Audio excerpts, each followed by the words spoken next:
Hai, Assalamualaikum. Anda sedang menonton Bisnes Alternatif bersama saya dan hari ini skuad Scram Awani akan pergi ke sebuah bandar yang berteknologi tinggi di Malaysia untuk mencari apakah alternatif yang baru dan ada di sana.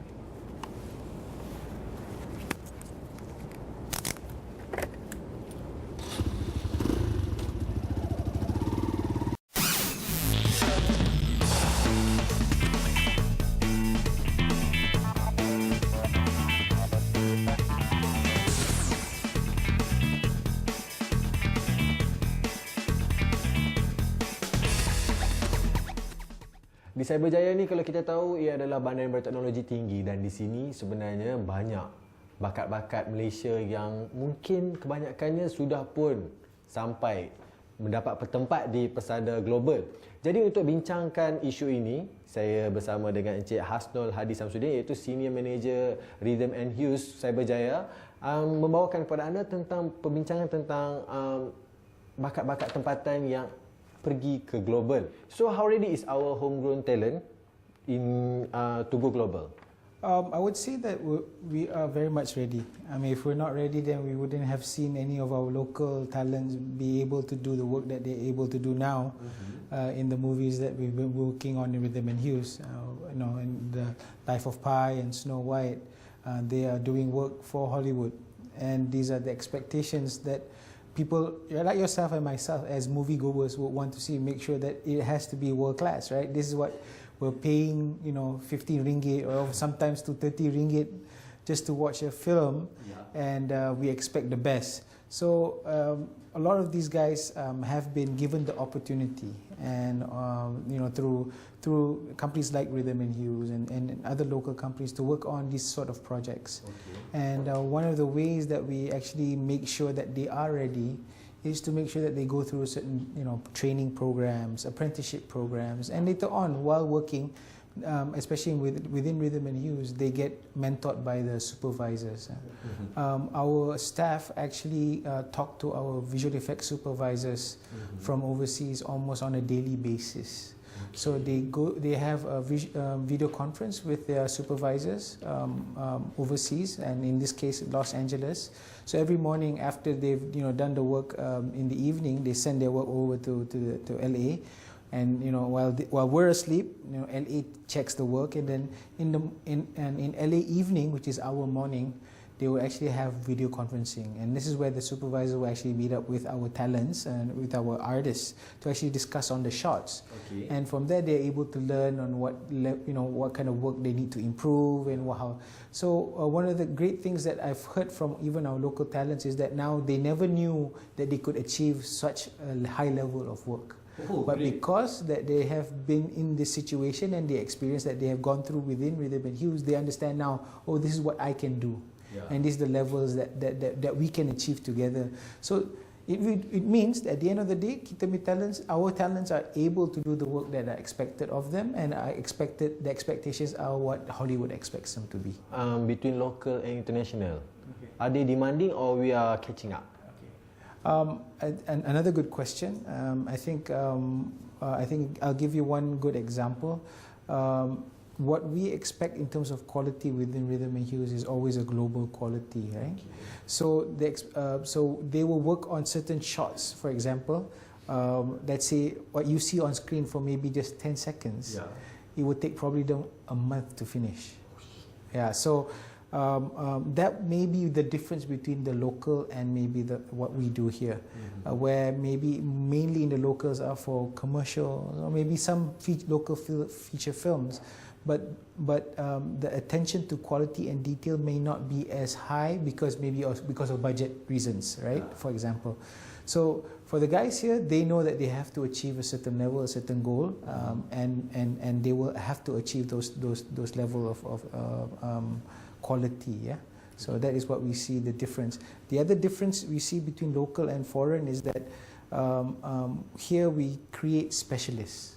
Okay. So in this case, in the different departments, there will be specialists for the different departments. Where maybe the local studios, you would probably have to do everything. Yeah. For example, an animator might have to do a modeling, might have to do texturing for a local company. But here in Rhythm and Hues, or mainly global companies, you are a specialist. So an animator will just animate. a modeler will just model, and a texture artist will just texture artist. So again, I mean, they can go into different departments, but at the end of the day, we're creating specialists. Okey, kita akan kembali lagi selepas ini dan kita akan bincangkan lagi dengan lebih mendalam tentang talent-talent Malaysia yang mungkin akan pergi ke global. Kita jumpa lagi selepas ini.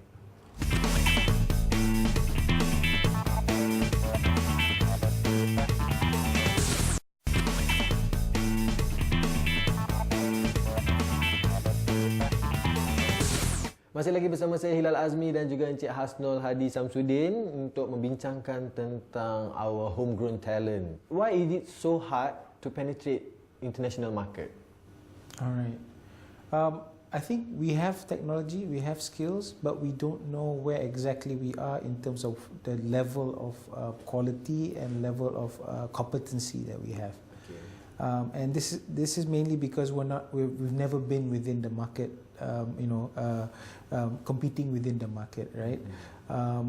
Only recently you see a lot of our local content is becoming more global. Yeah. For example, our animation is now world renowned. Yeah, from Saladin to the works of Les Copa and Anymonster is becoming more prevalent, and because now our animators, our talents are understanding what it needs to become global, what it needs to be to create global content, and companies like ourselves in Rhythm and Hues is getting them the opportunity to work on world-class global content, global films, Hollywood films, and this will actually help them grow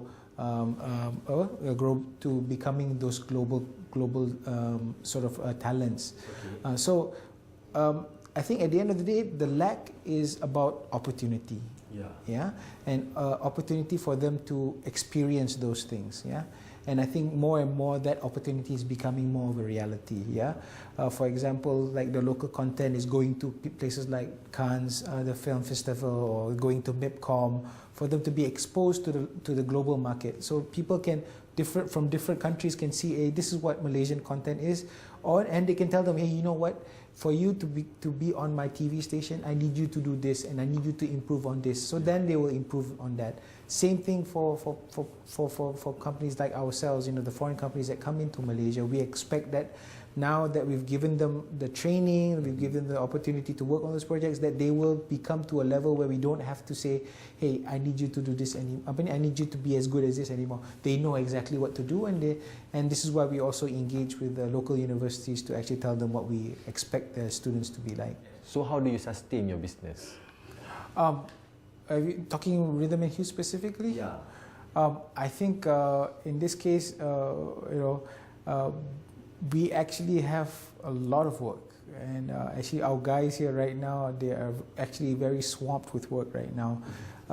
The reality of the business or the global entertainment business is that even at times when people are, I say the economy is bad, people will still want to go to the cinemas and watch movies, to release all their stress and tension. So there will always be sort of the work, but I guess the competition would be that now everybody can do it, right? And there'll be more countries and more markets that will be able to do the work that we are, and that's also an opportunity for places like Malaysia, places like Indonesia, and the rest of the Asian countries and sort of the Eastern European countries, that now there'll be the necessity, or there'll be a need for all these people wanting content to have more content. So Hollywood and Japan, they all will want to have people to create the content for them. So Rhythm and Hues is here. Recently, one of our local companies called Silver Ant is joint venturing with a Japanese company called Polygon Pictures International, and they're creating a company here to actually work with local talents to create the content. So there will always be sort of in entertainment, there will always be opportunities, and I think at the end of the day, it's just making sure your content or your work is at the global quality. Okay, do you think they are going to be your direct competition? So I think you're talking about Pinewood Studios in Iskandar. We would be complementary of each other. Okay. Yeah, because Pinewood Studios is really more about creating a facility or sound stages for films to actually be shot in. They would have a post-production facility, a lab for, once you've done all your filming, you'll be able to do some of your post-production. But you will still need companies like ourselves, other companies in the sort of the filming or content creation ecosystem to actually be part of that. So they offer one service, then the other people have to offer other services. So people who probably have even catering, even transportation, rigging, all these things, prop making, they will all have to be around Pinewood Studios so that when these films come and shoot, they will need the talents, they will need the facilities, and they will need even companies like Rhythm and Hues or even Les Copa to actually do the animation and CGI for those films. So I see it more of an ecosystem rather than a competition, and I think that is key for now. And I think complementary. Complementary, being very complementary. Okey, itu sahaja Bisnes Alternatif untuk hari ini, dan kita sudah tahu bahawa bakat-bakat yang ada di Malaysia ini sebenarnya mampu untuk pergi global. Dan itu sahaja Bisnes Alternatif untuk hari ini, dan kita jumpa lagi di episod yang akan datang. Bye.